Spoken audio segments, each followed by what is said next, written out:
minute, 30 seconds.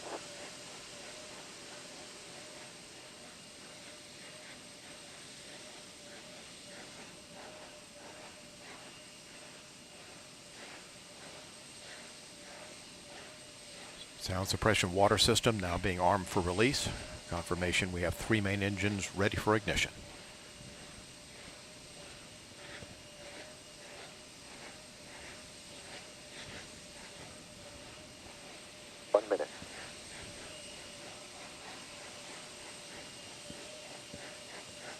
Space Shuttle now on internal power.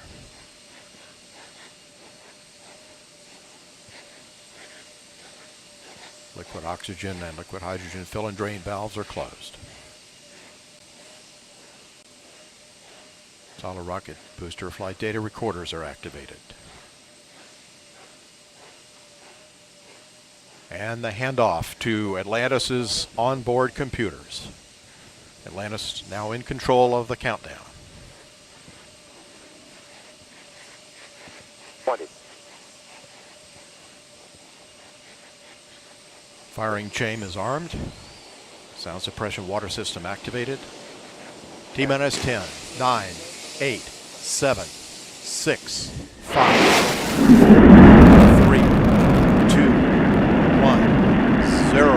And liftoff of Space Shuttle Atlantis on a mission to build, resupply, and to do research on the International Space Station. Houston now controlling. Atlantis begins its penultimate journey to shore up the International Space Station. Atlantis now on the proper alignment for its 8.5-minute ride to orbit. 4.5 million pounds of hardware and humans taking aim on the International Outpost. 30 seconds into the flight. Atlantis almost 2 miles in altitude, almost 6 miles downrange from the Kennedy Space Center already, traveling 500 miles an hour. The 3 liquid fuel main engines now throttling back to 72% of rated performance, going into the bucket, reducing the stress on the shuttle as it breaks through the sound barrier. 55 seconds into the flight, all systems operating normally, 900 miles an hour. The speed of Atlantis right now, 6 miles in altitude, 9 miles downrange. Atlantis, go with throttle up. Copy, go with throttle up. The throttle up call acknowledged by Commander Charlie Hobaugh, joined on the flight deck by pilot Butch Wilmore, flight engineer Randy Bresnick, and Leland Melvin. Seated down on the middeck are Mike Foreman and Bobby Satcher, kicking off their work week with a Monday commute to orbit. 1 minute, 30 seconds into the flight. Atlantis 13 miles in altitude, 15 miles downrange, traveling almost 2,000 miles an hour.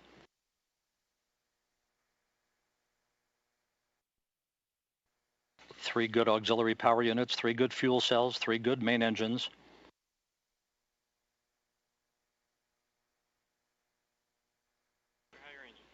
One minute, 50 seconds into the flight. 10 seconds away from solid rocket booster separation.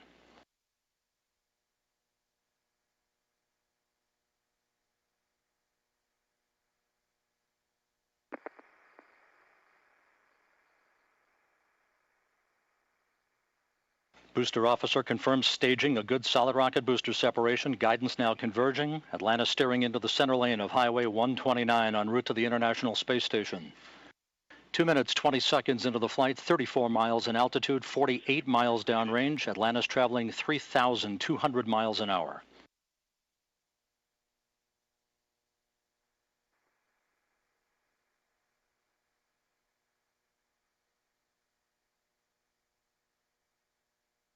The propulsion offing.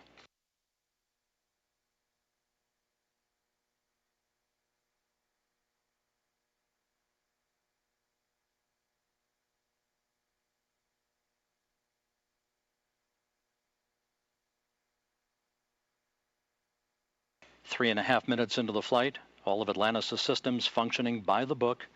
55 miles in altitude, 120 miles downrange, traveling almost 5,000 miles an hour.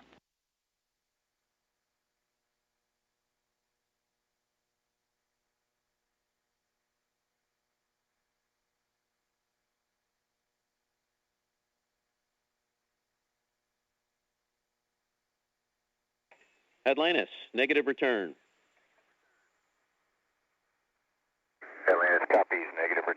Atlantis now too far downrange, too high in altitude to return to the launch site in the event of an engine failure. All three engines performing perfectly. 4 minutes, 20 seconds into the flight. Atlantis now 62 miles in altitude, 180 miles downrange, traveling almost 6,000 miles an hour. All systems performing normally. Atlantis on course, on track for its preliminary orbit. The Environmental Systems Officer reports a good flash evaporator system activated for Atlantis, providing cooling for the shuttle's avionics until the payload bay doors are opened about an hour and a half into the flight.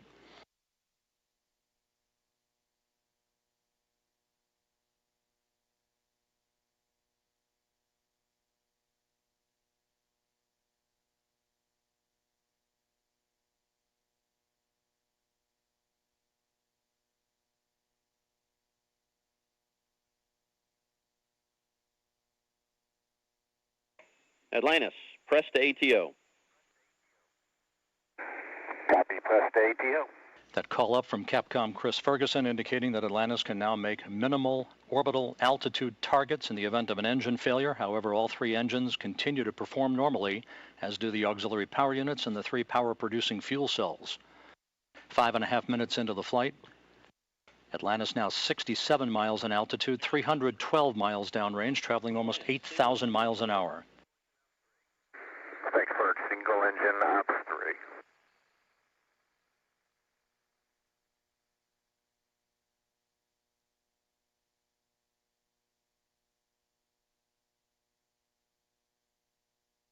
Atlantis now beginning to roll to a heads-up position, the main engine swiveling, enabling the shuttle to move to a heads-up position above its fuel tank, gaining more favorable communications through the tracking and data relay satellite system as it heads uphill.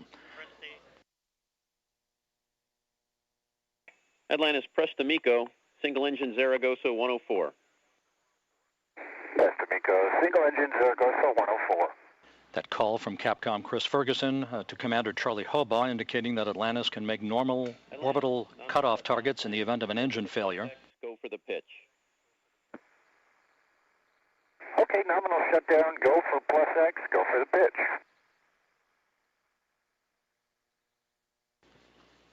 Now 6 minutes, 45 seconds into the flight. Atlantis 66 miles in altitude, almost 500 miles downrange from the Kennedy Space Center, traveling almost 11,000 miles an hour. 90 seconds left in powered flight. Atlantis, single engine press 104. Single engine press 104.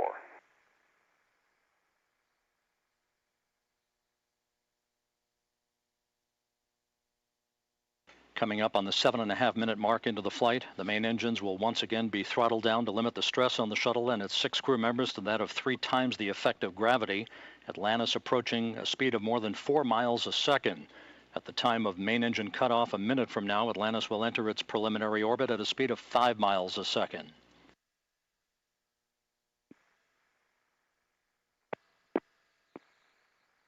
Seven minutes, 40 seconds into the flight. Atlantis providing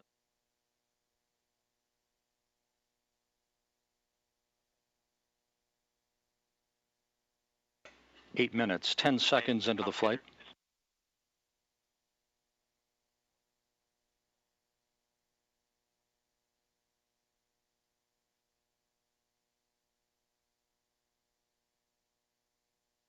Standing by for main engine cutoff.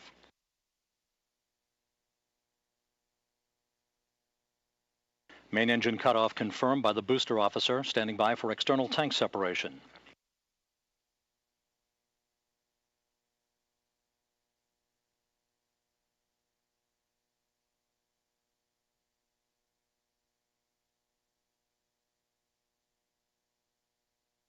And the bird's eye view from the external tank camera of external tank separation. Atlantis now in its preliminary orbit.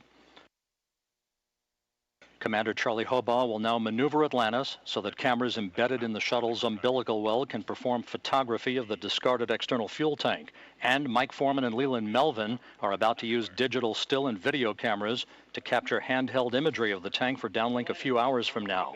A flawless climb to orbit for the shuttle Atlantis and its 6 crew members en route now to the International Space Station. Nico, ohms 1 is not required.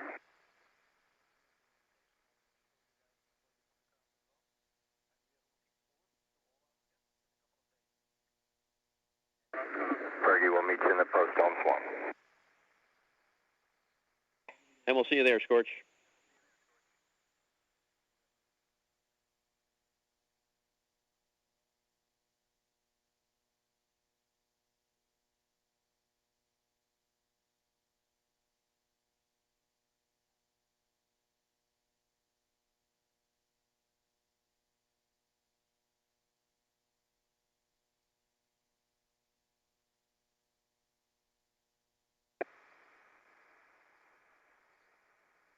Hey, Fergie, for Tom.